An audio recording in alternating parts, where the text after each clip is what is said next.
Thank you for joining us, sir. You're really one of the leading experts on this, and we also have your amazing book, The Spiritual Gift of Madness, The Failure of Psychiatry. We don't sell it, but it's available everywhere. We should be selling it.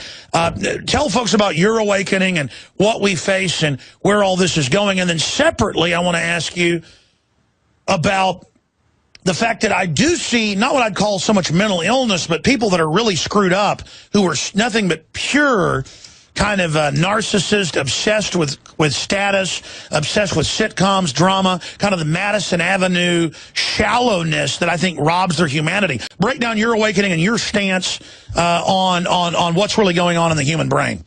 Okay, what you said, Alex, reminded me exactly of how the psychiatric system was used in the Soviet Union to lock up dissidents, and they were called schizophrenics.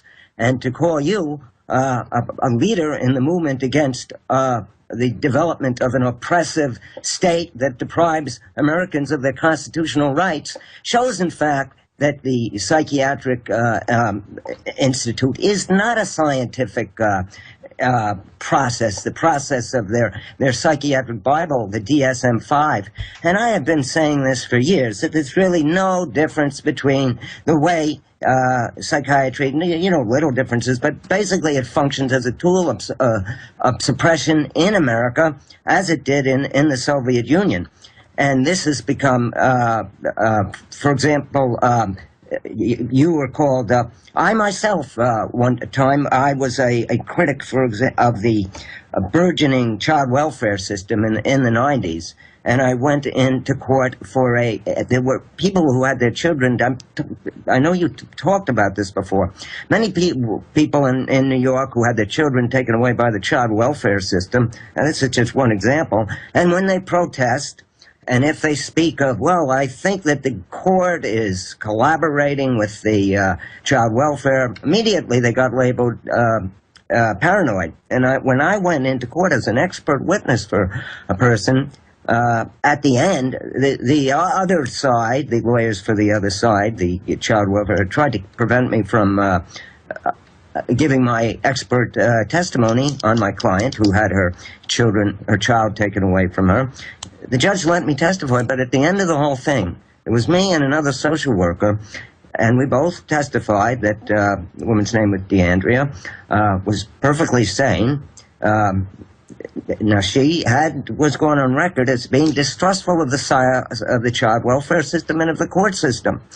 Well, even by their own standards in the DSM-4 at the time, paranoia is not a distrust of the government. It's a pervasive distrust, as it was defined.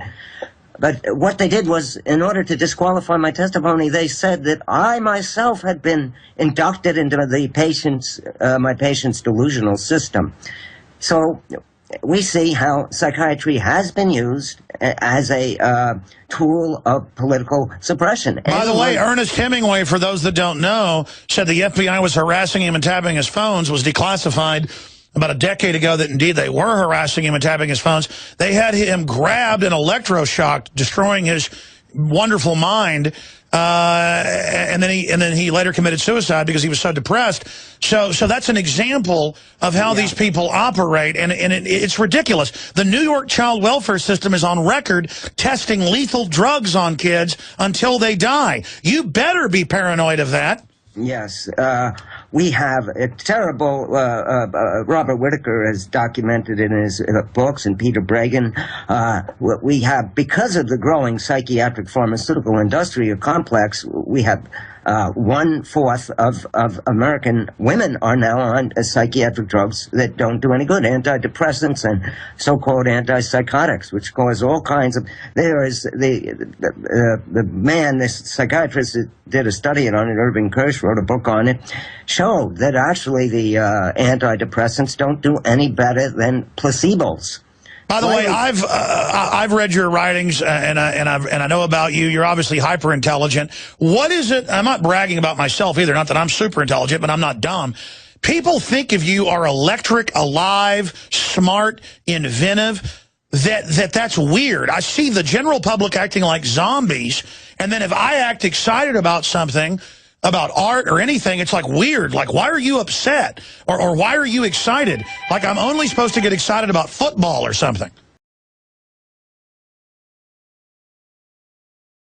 They have now, broadened the definition of manic in such a way. Plus, they try to get these people, like children, who show an enthusiasm in a classroom, and Bruce Levine, the psychologist, has written about this, who are often, instead of, they're not interested in the classwork, but if you test them intellectually and cognitively, they do as well, if not better, than so-called normal children on all the cognitive tests except one, route learning and memorization. So, they don't have the same tolerance of the kind of pablum that they're taught in the schools. That's right. They reject Pavlovian programming. Mm-hmm. And they get labeled. I mean, the clearest example of the fallacious nature of psychiatric labeling, of course, was the 1977 vote in the American Psychiatric Association, when overnight homosexuality went from being classified as a disease to an illness. Now, you don't vote, you don't find, specialists voting on whether cancer is an illness or not. And yet this is the way psychiatry proceeds. And even the editor of the Psychiatric Bible, this Diagnostic and Statistic Manual of Mental Diseases, who wrote in the 1980 edition, has become a critic of the recent edition, and he speaks about how we can save normality, the whole imperial medicalization of normality, and a bonza for the former. So these gentlemen and a few women, mostly gentlemen, get together and decide what is sane and what is insane. Exactly. It's like some type of papal council deciding on what in the Bible is true or not, and then they'll contradict what they said 10 years before, showing that it's all just their opinions, and then who finances them but Big Pharma, to where they're now saying, I've seen these questionnaires to 11-year-old girls, do you ever get upset? Do you ever have anxiety? Do you ever cry? Well, you need serotonin reuptake inhibitors, my darling.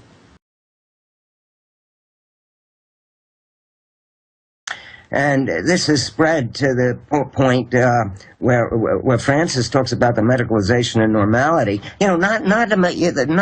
I became a critic of the system a few years after my PhD, and at that time there was still talk about the Rosenhan experiment. Did people still know about that one?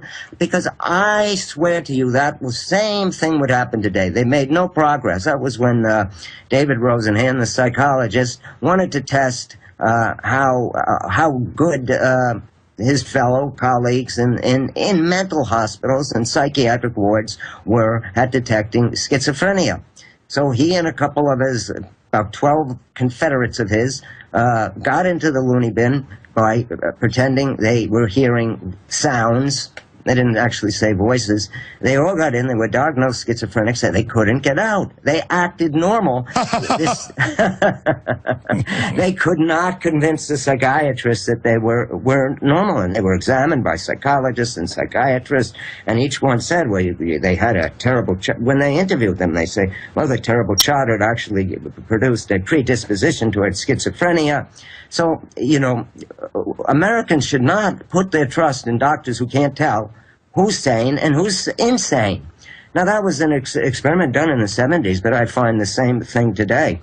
My first client was labeled schizophrenic. He heard a voice, and this is what I say, mad pride, because the mad pride movement says people can be different without being mentally ill, without being stigmatized, without meaning there is something wrong with them. And that was done so beautifully by the development of the mental patients liberation movement in the 1970s, when here these were these people that were supposed to be, that's the other side of the Rosenhan experiment. These were people who did have voices, who did have breakdowns, but became political activists and say, you can't, to the government and to the psychiatric establishment, you cannot make us take these drugs because they are killing us.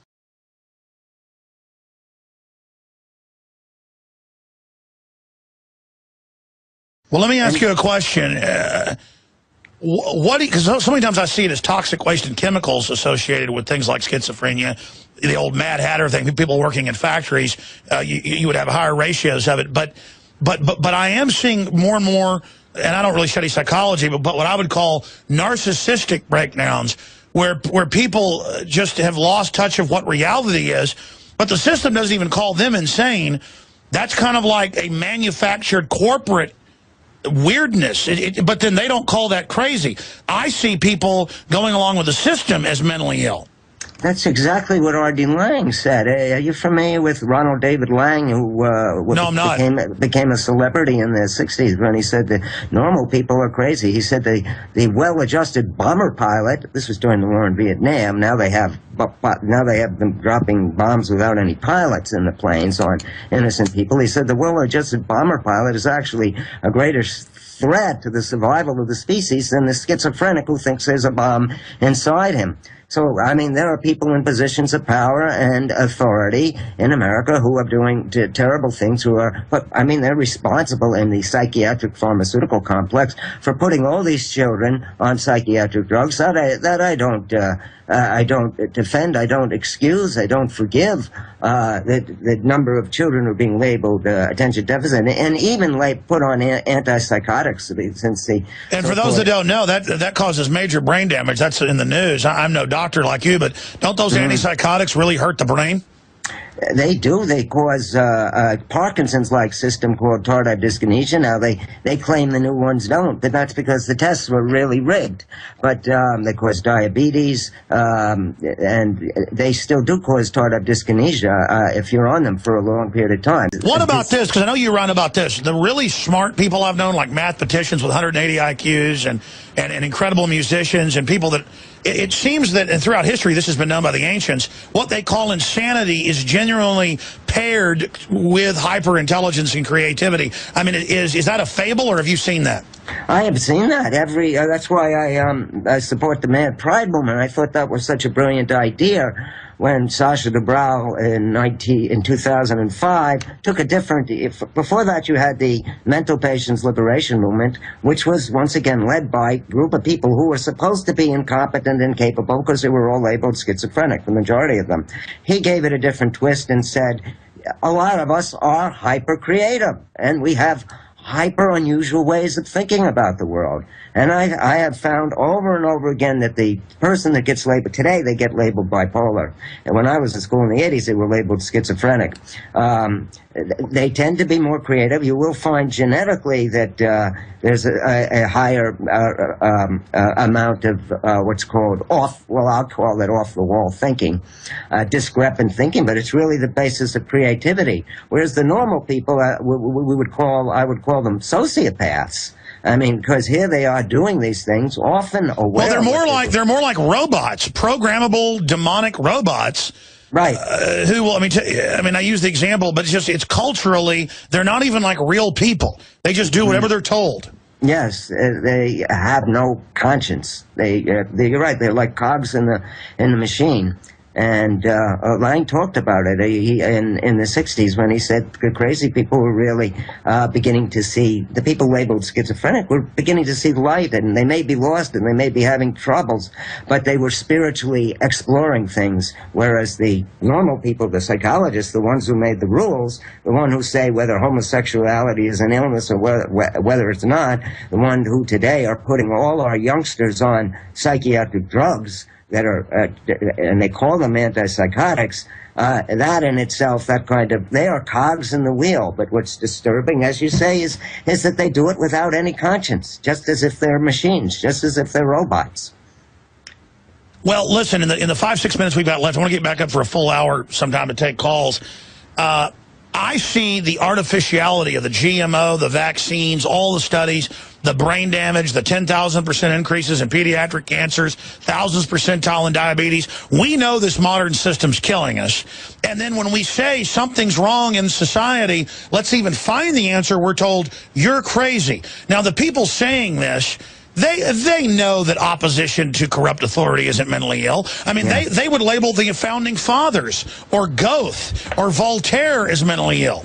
Yes, well, they have the definition oppositional defiant disorder, and so they label. And that's why I compared it to Russia. You have young people who aren't going along with this system, who may, don't find school boring, but will come home and spend hours on the computer. They get labeled attention deficit disorder. More likely, the people that get those labels are the ones who are resistant to authority. So there's a political dimension to this whole thing, and even the awareness that these drugs are killing them, because for example, David Oakes, who was the founder of Mind Freedom, which is the largest mental patients liberation organization in the country, when they first gave him this drug, he had a terrible reaction to it, as most people I know do to these that's why the establishment is always trying to push the drugs on them and say, well, we need to do this to protect America. That's always the line, like the National Security Association. We're doing this to protect you. And, they always can find an example of someone who did something frightening. And for that one person who did something Sure. Well, my dad going to UT, did his residency stuff, part of it at the state mental hospital, and he only worked there a few months and couldn't do it anymore. He said the people running it were 10 times crazier than the people that were in it down here off Shoal Creek in Austin, Texas. Yeah. And they're destroyed by the drugs. When they want to get off the drugs, that is called an illness too. Did you know that, Alex? That just the fact that they want to get off the drugs is considered an illness. They call it non-compliance. They say they don't want to get really, better. they're authoritarians. Like, there are some problems out there, but they're authoritarians just using this as a power grab and as an excuse to be abusive because they want to carry out these dreams of being sadist.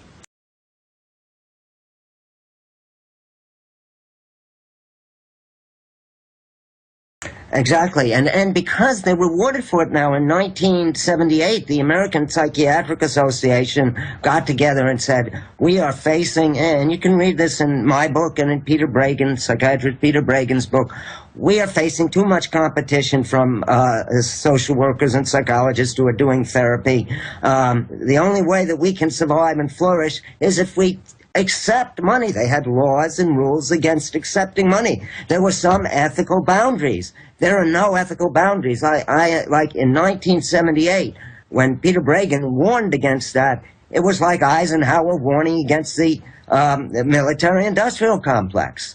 Because just as we have a military-industrial complex that needs wars, that profits from wars, so we have a psychiatric-industrial complex that profits from putting our children on these awful so-called medications that are really destructive drugs. Absolutely. Well, look, I mentioned children, but it's, adults as well. Well, yeah, I mean, as you know, almost every mass shooter's been on these, and their answer is more psychiatric stuff, more kids on drugs, and the insert says can make you go totally delusional and kill people.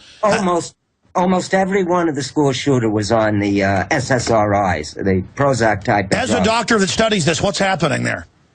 Well, I mean, why does shrimp swim up to fish and let them be eaten when they're on Prozacs? I mean, what is it doing? Yeah, we don't know. It's a very strange drug because it produces this class of drugs that was lauded by Peter Kramer, and it makes some people go crazy. Now, if you read in the paper about a guy who kills his girlfriend, it may not be on Prozac, but if he kills his mother, he kills his kids, you look closer, and then you're going to find that guy is on SSRIs. They should have been banned by the FDA, but... No kidding. Stay there. Let's do 5 more minutes. This is too important. I got to get this guy back on. No, that's true. Any cop I talk to, if somebody's killed her children for no reason, they know she's going to be on these. This is unnatural. Look, there's no doubt psychiatry and psychology is predatory now. There's some good people in it that do help folks, and a lot of them have spoken out. I mean, so there's some truth to all of it. There's truth to archetypes and Jungian psychology. There's a lot of good stuff there in my humble view. And there are good counselors. There's some good there. But the thing directing it is Big Pharma, and they know full well what these drugs are doing. I know so many people that have car wrecks and have a hurt back, and they go, I think you're depressed. Here's the hospital psychologist. We need to put you on Luvox or whatever it is. Now, I know people that go on this stuff. that are totally different people. Now, if somebody's completely out of their mind or whatever, trying to kill people, psychotic, yeah, whatever. But the point is, it's definitely predatory. It's the new form of slavery. And I wanted to give you some final comments, Dr. Seth Farber, on this subject, because if we live in a country where they can have psychology today, because, I mean, I run a crew of over 50 people. I work 17 hours a day, 16 hours a day. I'm a smart, hardworking guy, and I know what I'm talking about and break national news stories every week, and they say I'm mentally ill. We know this is a political weapon. Right. Yes, they did that to Barry Goldwater in when he ran for president in 1960. The psychiatrists got together, and the thing is, they do it to people, as you say. If they can do it to you, think of the poor guy who just doesn't want to do his homework, or who isn't getting along with his teacher or something. This is a symbiotic relationship between psychiatrists. As you say, it's a parasitical system. It's like the military-industrial complex. It needs diseases.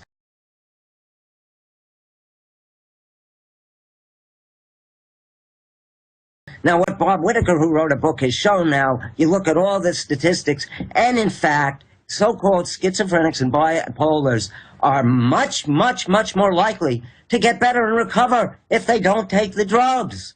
Now, I'm not saying, let me give a warning here now. Please, anyone listening to me, do not get off these drugs. Don't just flush them down the toilet. They are highly addictive drugs, and you must get off them slowly.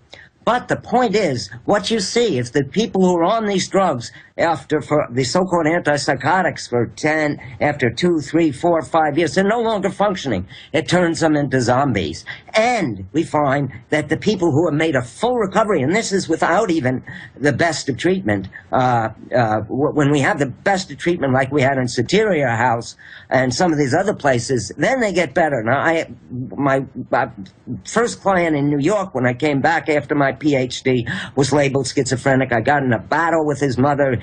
You got it. She was calling up the clinic, wanted to get me fired, because I told him, John, you don't need these drugs.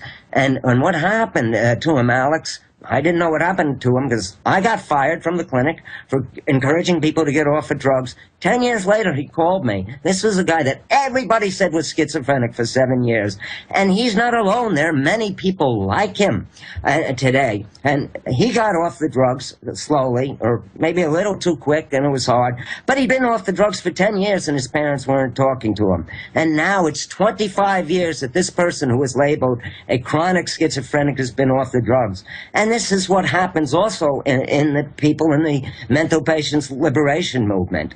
Well, what about A Beautiful Mind? That's a true story. He got to where he can handle it without drugs. In fact, that's a perfect example, Alex, because you see, again, how big money corrupts. Because when they made the movie, they have him saying in the movie, these new drugs were what saved me. Whereas he said, in real life, if you read the book, he got off the drugs completely. He couldn't stand them. New drugs are old drugs. The psychiatric pharmaceutical complex has such power in American society today. No, I read that book, and I noticed in the movie it was the opposite. And incredible. Wow. Well, very impressive info. Dr. Seth Farber, thank you so much for coming on with us. We'll definitely get you on for a full hour soon. Thank you, Alex. Great to meet you. Yeah, thank you for what you're doing for people to get them to think outside the box.